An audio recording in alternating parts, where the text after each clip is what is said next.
Hello guys, మన అన్న అయితే నిజామాబాద్ నుంచి ఢిల్లీ దాకా సైకిల్ మీద వెళ్ళిన వీడియో అయితే చాలా వైరల్ అయిపోయింది. అన్న అయితే తిరిగి నిజామాబాద్ అయితే వచ్చిండు. అన్న జర్నీ ఇంకా అక్కడ విషయాలు అన్న మాటల్లో విందాం.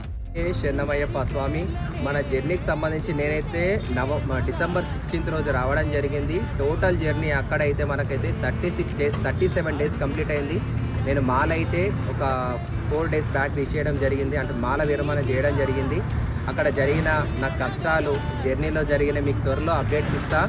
ప్రతి ఒక్కరూ ఆడపిల్లల పుట్టుకను రెస్పెక్ట్ చేయాలని నేనైతే నిజామాబాద్ నుంచి ఢిల్లీకి పోయినా. వన్యప్రాణులకు ఉన్న విలువ ఆడపిల్లల పుట్టుకకు ఉన్నదా లేదంటే 110% ఆడపిల్లల పుట్టుకకు రెస్పెక్ట్ ఉందనే నేను పోయినా. ఈ మాల కూడా నెక్స్ట్ ఇయర్ మళ్ళా వేస్తా. అంటే ఈ డిపార్ట్మెంట్ వచ్చేంత వరకు ప్రతి సంవత్సరం ఈ అయ్యప్ప స్వామికి సంబంధించిన మాల నేను ధరిస్తూనే ఉంటా. ప్రతి ఒక్కరూ ఆడపిల్లల పుట్టుకను రెస్పెక్ట్ చేయాలని నేనైతే కోరుతున్నా. మరిన్ని వీడియోస్ కోసం, అప్డేట్ కోసం మనకు టైం సరిపోతలేదు. నెక్స్ట్ వీడియోలో మీకు తెలియజేస్తాను.